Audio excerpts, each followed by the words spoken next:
Les amis, bonsoir à tous. Il est 21 h et c'est l'heure de l'hebdo du Ruiz Club. Regardez ces visages. Regardez ces visages. Ils n'ont pas la même tonalité. Il y a un large sourire à droite. Albert Masnou, le numéro 2 de la rédaction de Sport, le quotidien catalan, est avec nous. Buenas tardes, Albert. Bon après-midi, comment ça va? Et Pablo Polo avec nous, la grande plume du quotidien Marca, qui n'a pas le même visage. Buenas tardes, Pablo. Bon, buenas tardes. Si on peut dire buenas tardes, on dira buenas tardes. Mais c'est pas vraiment buenas tardes ici à Madrid. On a lancé le chronomètre. On est parti comme chaque semaine pour 30 minutes de traitement de l'actualité espagnole. Et bien entendu, aujourd'hui, ça va être un 100% Supercopa d'Espagne qui s'est joué, vous le savez, du côté de l'Arabie Saoudite avec le succès, l'humiliation, pour reprendre le terme, du Barça sur le Real Madrid avec une victoire 5-2. Bon, les gars, par où on commence? Déjà, Albert, est-ce que tu as fêté ça? Est-ce que tu es allé boire 2-3 cagnas avec modération pour fêter cette grande victoire? Oui, c'est ça, et je suis âgé déjà. Et après, les jours après, on a des conséquences. En espagnol, on dit la resaca du Oui, lendemain. oui, c'est Elle un n'est peu pas comme facile ça. à mener. Hein. C'est un peu comme ça, c'est un peu comme ça. Pablo, tu t'es couché tôt, toi, du coup? Bon, je suis parti de la réaction environ 1 heure. J'écoutais un peu la radio, la fin des émissions de radio en nuit. Vous savez, en Espagne, on fait des radios trop tard. Et oui, je me suis couché trop tard. Plutôt trop tard que trop tôt, hein. Bon, C'était une soirée compliquée. comment vous avez vu ce match? Dites-moi un peu. J'ai montré ce matin dans la revue de presse les unes de la presse avec Sport et Marca, bien entendu. J'ai montré les notes également avec quasiment que des 7, 8, 9 sur 10 pour Sport avec des super notes et notamment Hansi Flick qui a pris un 9 sur 10. J'ai montré les notes de Marca qui étaient catastrophiques avec beaucoup de zéros pointés et notamment pour les Français, sauf Kylian Mbappé, mais pour le reste, c'était que des zéros pour Mendy, pour Chouameni, pour Camavinga, pour Vinicius, pour Bellingham, pour Ancelotti. Euh, Pablo, commence. Qu'est-ce qui s'est passé? Qu'est-ce qui s'est passé? Bon, c'est évident, Alexandre, que le Real, que Ancelotti n'a pas trouvé la formule pour battre le Barça. Il a essayé de systèmes différents à la Liga et ça a raté. Et hier soir, il a raté aussi. Je trouve, à mon avis, on parlait avant de commencer la mission, j'essayais d'expliquer à Albert que au moins à la Liga, en première mi-temps, je pense que le Real aurait pu battre 2-3-0 à la mi-temps.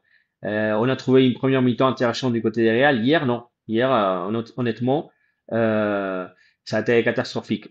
Après, on peut être catastrophique, c'est vrai, parce que le Barça, maintenant, il s'est montré beaucoup plus fort que le Real. Mais c'est que les Barça, le Real ne joue pas toute la semaine, ne va pas jouer toute la semaine avec Barça. Et on verra qu'est-ce qui se passe. C'est évident que c'est un contre-fort pour le Real. Mais bon, il faut pas oublier, ils sont 5 points d'avance à la Liga. On verra qu'est-ce qui se passe. Il faut faire un bilan, je pense, à la fin de saison. On verra où est-ce que se trouve le Barça, qu'est-ce qu'il a fait, où se trouve le Real. C'est vrai qu'il faut corriger des choses, mais quand même, c'est un adversaire, c'est une équipe. On joue pas tous les jours avec Barça. On verra qu'est-ce qui se passe s'il est capable, si le Real est capable de réagir. Albert, comment t'as vu ce match, toi? Pour moi, c'était un super plaisir de voir cette équipe de gamins qu'ils sont capables de jouer comme ils font contre des équipes pleines de stars. Et pour moi, ça, c'est une réussite de Hansi Flick qui a gagné une autre fois la partie à Ancelotti, comme l'a fait le match à Bernabeu. Euh, Hansi Flick, il n'a perdu aucune finale dans sa vie. Il a réussi à construire une équipe très rapidement avec des joueurs très jeunes qui semblent très mûrs et très capables d'écrire une très belle étape ici à Barcelone.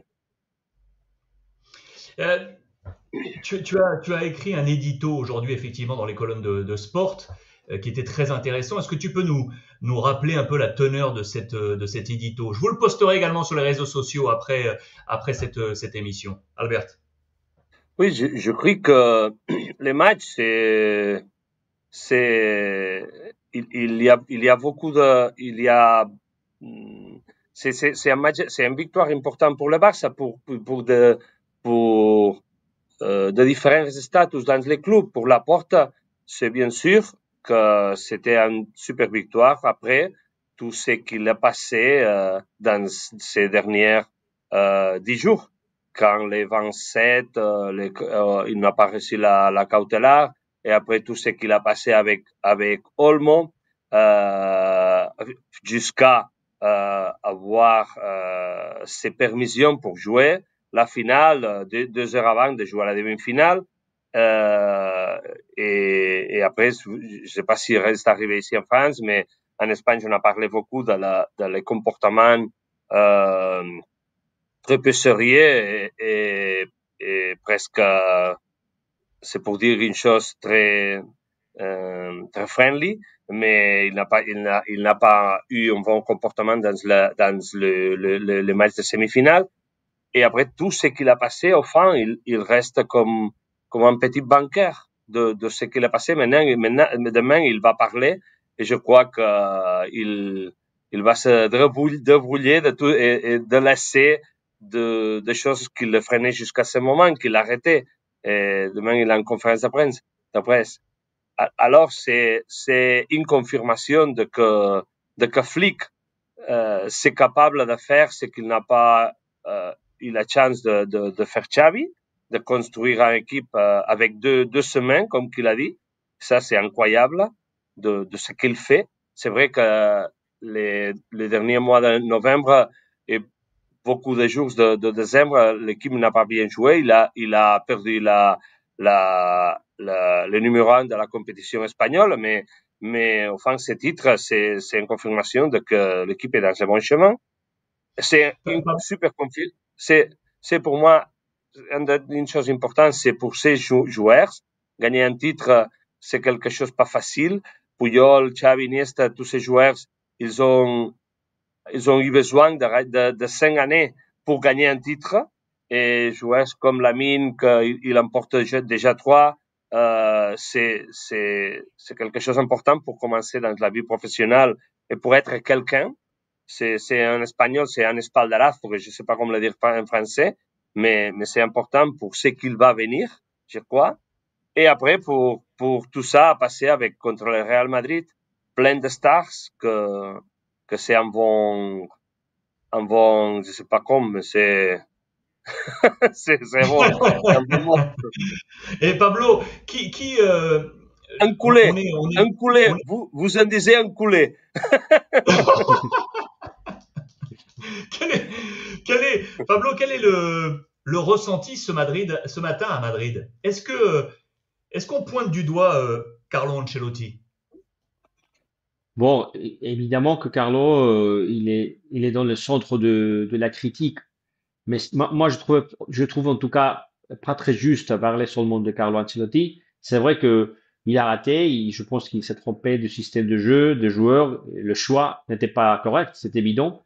Et ce système de jeu avec deux joueurs seulement qui travaillent au milieu, c'est pas suffisant face à Barcelone. Ça peut aller avec adversaires, je dirais un peu plus modestes, mais avec les grosses équipes, voilà, ils ont déjà appris la leçon, comme on dit en espagnol, j'espère, parce que avec des équipes trop fortes, jouer avec deux joueurs qui défendent et 5 et 4 joueurs qui attaquent, ça va être compliqué de garder l'équilibre, comme on a vu hier. Et bien évidemment, c'est la responsabilité de Carlo Ancelotti. Mais après, je trouve que c'était un peu surprenant le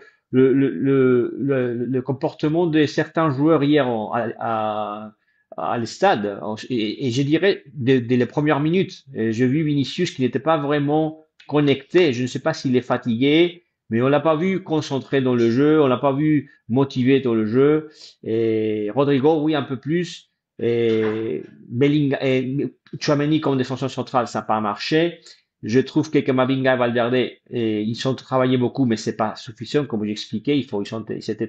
C'était seul face à tout le milieu de terrain de Barcelone. Je parle bien de positif. Mbappé, c'est vrai. Kylian, ça a marché. Mais je vois que l'équipe, le message de Carlo Ancelotti hier n'a pas arrivé aux joueurs. On a vu un Barça vraiment motivé, qui prenait tout, qui défendait bien, qui faisait bien la pression.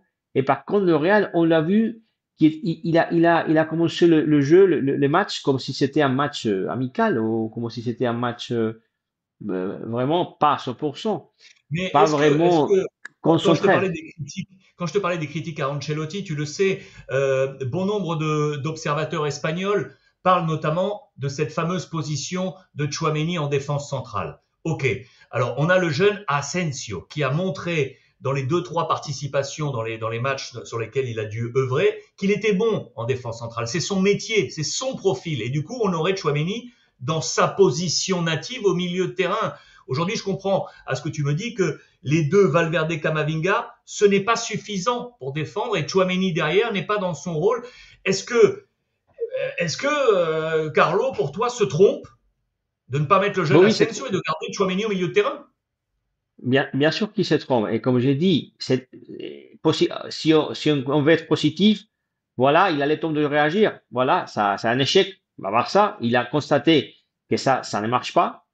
Et je trouve vraiment injuste ce qu'il a fait à Asensio parce que Asensio, c'était un joueur qui avait montré son niveau et le message que tu laisses aux jeunes joueurs à Madrid, c'est inquiétant parce que ils ont constaté que si tu fais bien, tu n'as pas assuré la place parce que quand il y a les joueurs expérimentés qui sont de retour, ils vont récupérer sa place.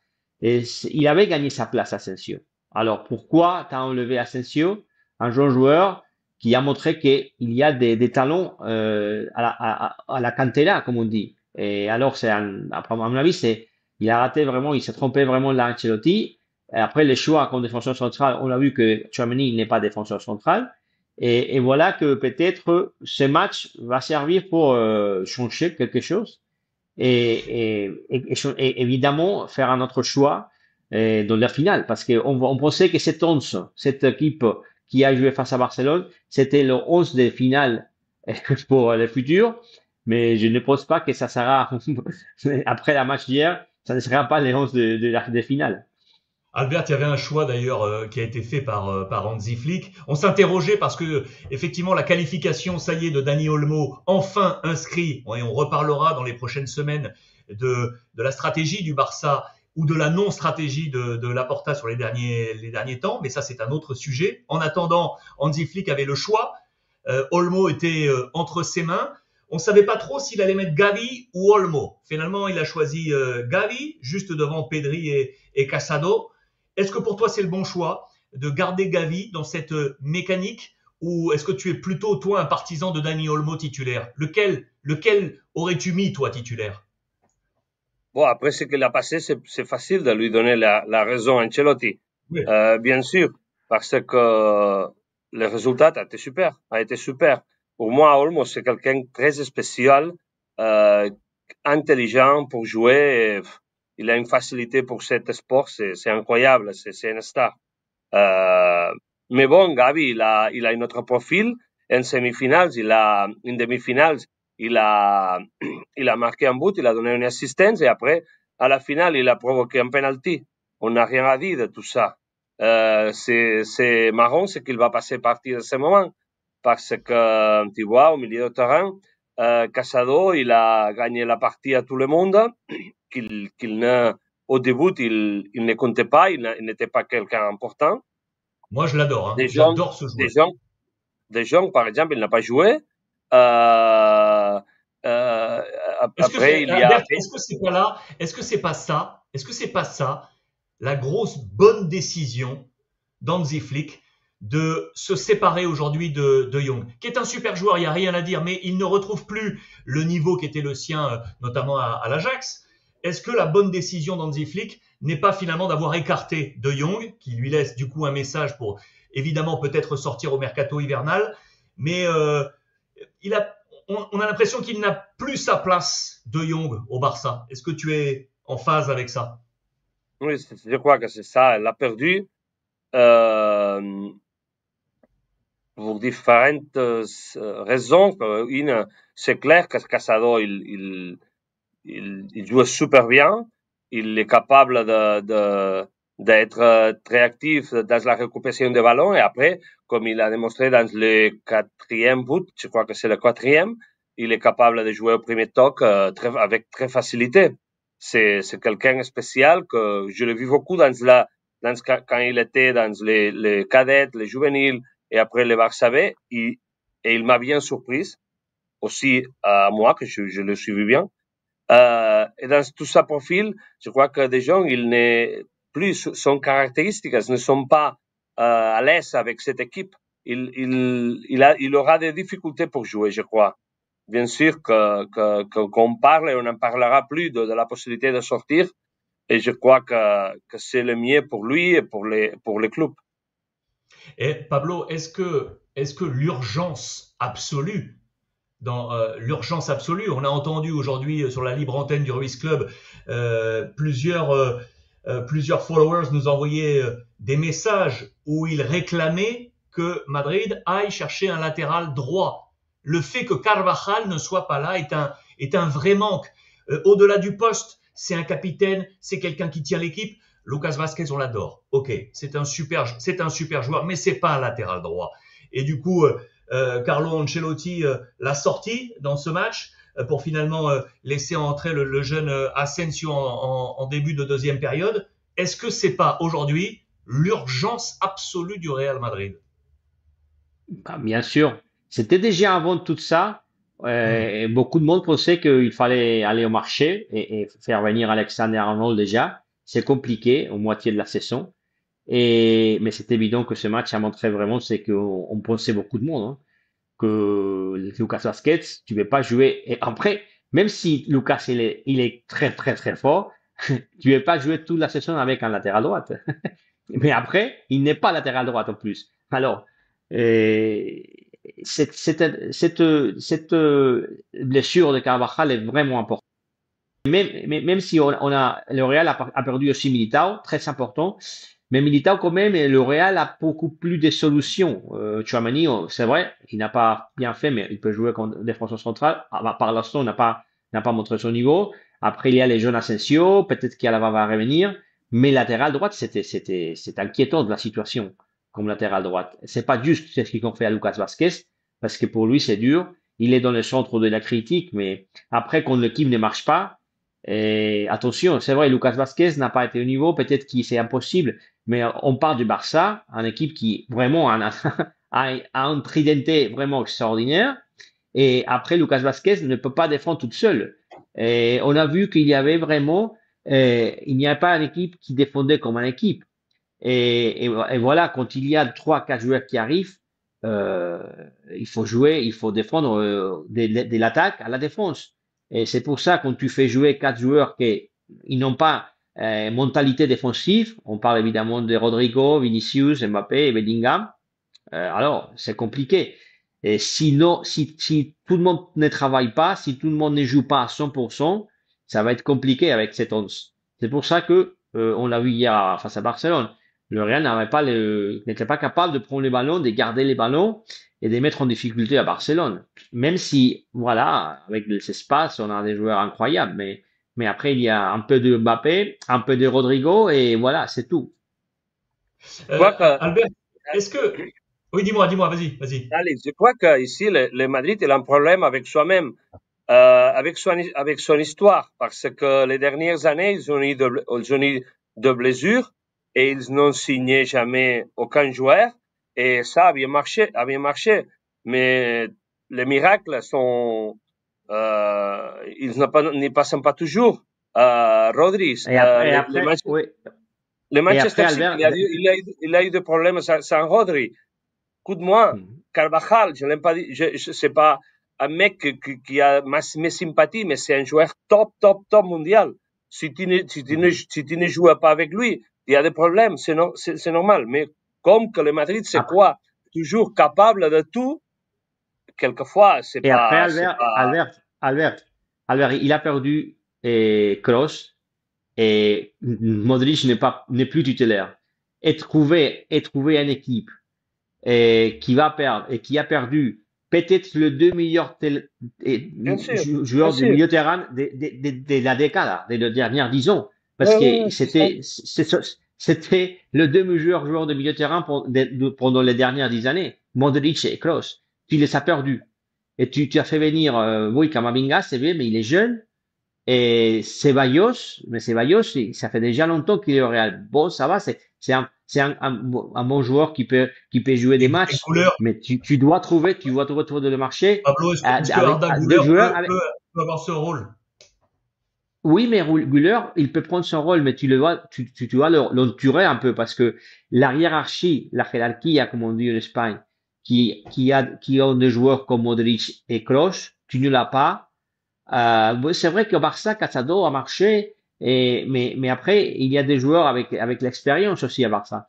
Et tu ne veux pas faire prendre toute la responsabilité à Güler. Güler, après, après, tu dois le faire jouer 10, 15 matchs consécutifs, comme Barça Mais a fait avec les jeunes joueurs. tu es d'accord du coup que la qualité de la jeunesse aujourd'hui du Barça, elle est supérieure. Tu te rends compte qu'un gamin de 17 ans, Lamine Yamal, 17 ans, 17 ans, il tient l'équipe, il est le patron quasiment. Pedri jeune, Gavi jeune, Casado jeune, Koubarsi derrière qui a fait un match monstrueux jeune.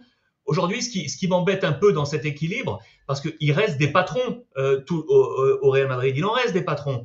Et aujourd'hui, par Ouais, exemple, les mais Français au Real Madrid, ce sont des statuts de patrons. Kamavinga en équipe de France, aujourd'hui, c'est un patron. Chouameni, c'est un patron. Ferland Mendy derrière, c'est un patron. Kylian Mbappé, il doit être un patron.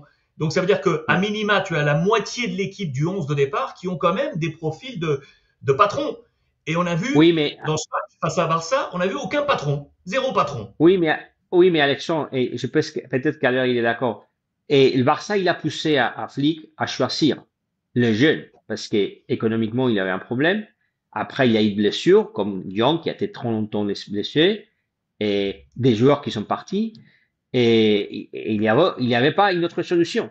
Après, au Real, peut-être que la cantera n'est pas au niveau de Barça, mais on ne sait pas non plus vraiment, parce que t'as eu Nico Paz ici, tout le monde parlait bien de lui, mais tu l'as pas fait jouer.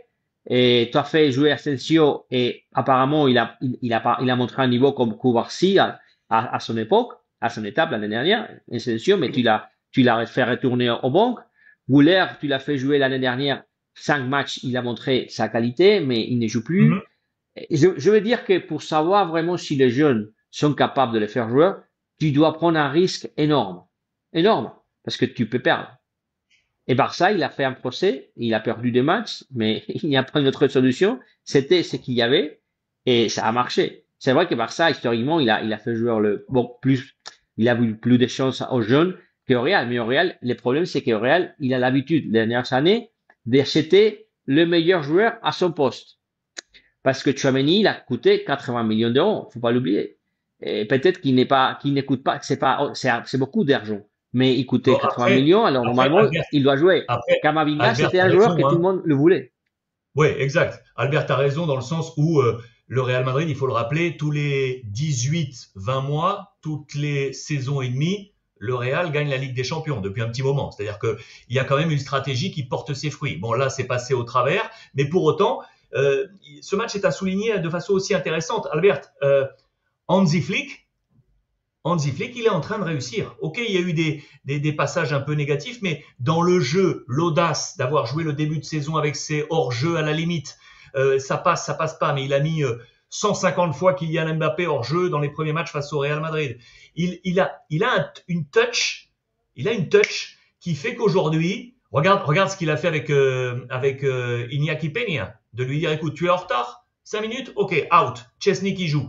Il a une poigne, il a pris quelque chose. Je trouve qu'il s'est installé à Barcelone. De l'extérieur, nous, depuis la France, ça me donne l'impression de voir qu'il y a un grand coach qui est arrivé à Barcelone. Oui, au début, on se moquait un peu parce qu'on ne croyait pas du tout avec lui. On l'appelait, il y a quelqu'un qui l'appelait un professeur de gymnastique. Mais oui, c'est ça. Mais bon, son capacité de faire jouer avant, maintenant c'est amusant voir le Barça.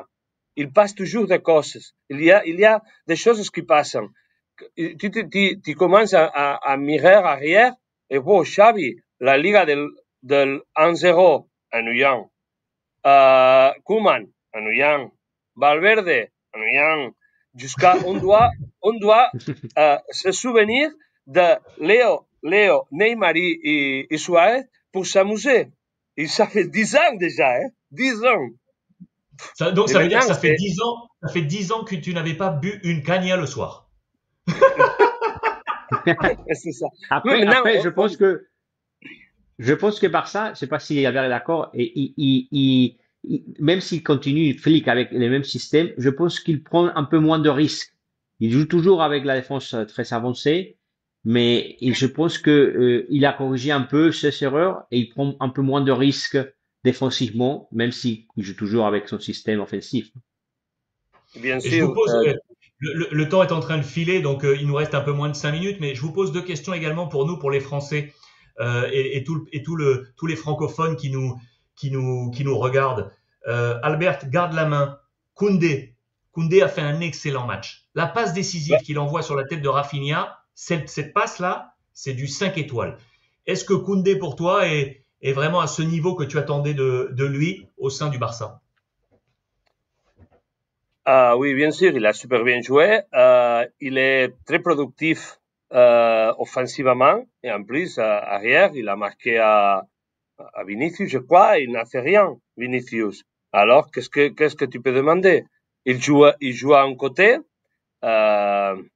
Tu te souviens qu'il y a 2 années, il s'est moqué de nous quand j'ai dit je sais pas quoi de lui.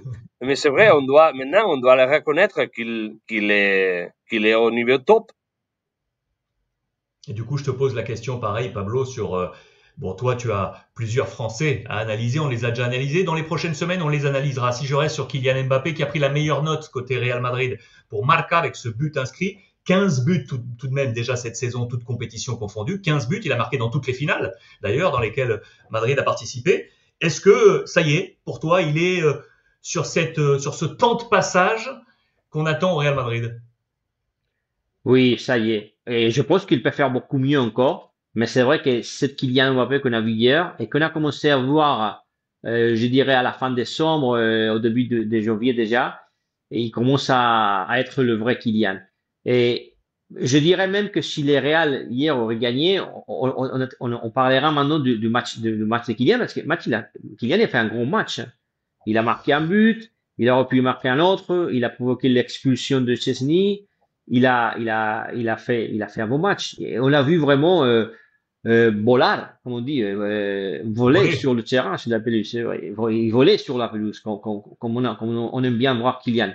Et voilà que, bien évidemment, toute seule, ça ira pas toute seule. Mais il est bien entouragé. Je pense que voilà, et on verra cette 2025, c'est la saison encore, ça reste beaucoup. Je pense que on peut pas faire pire en Real après les matchs hier. Je pense qu'ils vont améliorer et je dirais pas que Real est mort parce que ça sera trop risqué. Le Real, qu'on ne voit qu'il paraît qu'il est mort, voilà qu'il s'élève. Je vous pose la dernière question. Messieurs, il nous reste 2 minutes. 15e Supercopa pour le Barça, 13 pour le Real Madrid, le Barça est au-dessus. Mais je vous parle également de la Liga. Dans l'ombre, on ne disait rien, mais pendant que les deux monstres se battaient les uns contre les autres, l'Atlético Madrid s'est imposé face à Osasuna pour passer devant tout le monde et être campeón de invierno, prendre le titre honorifique de champion d'hiver. À l'heure actuelle, en ce 13 janvier, qui va remporter la Liga, les gars? Qui va remporter la Liga? L'Atlético? Le Real? Ou le Barça? Qui commence? Je pense que Atlético, quand il est là, il n'y a pas, normalement, il n'est pas sur la bataille de la Liga, mais quand il arrive à fin c'est trop tôt, mais quand il arrive à la dernière partie de la saison avec des options, il a l'habitude de gagner le championnat. Il ne veut pas trop souvent, mais quand il est là, il a l'habitude de gagner. Et la saison est trop longue et je pense qu'ils vont être très vraiment motivés pour gagner. Sinon, Atlético, je vois plutôt Barça parce qu'il a 5 points d'avance.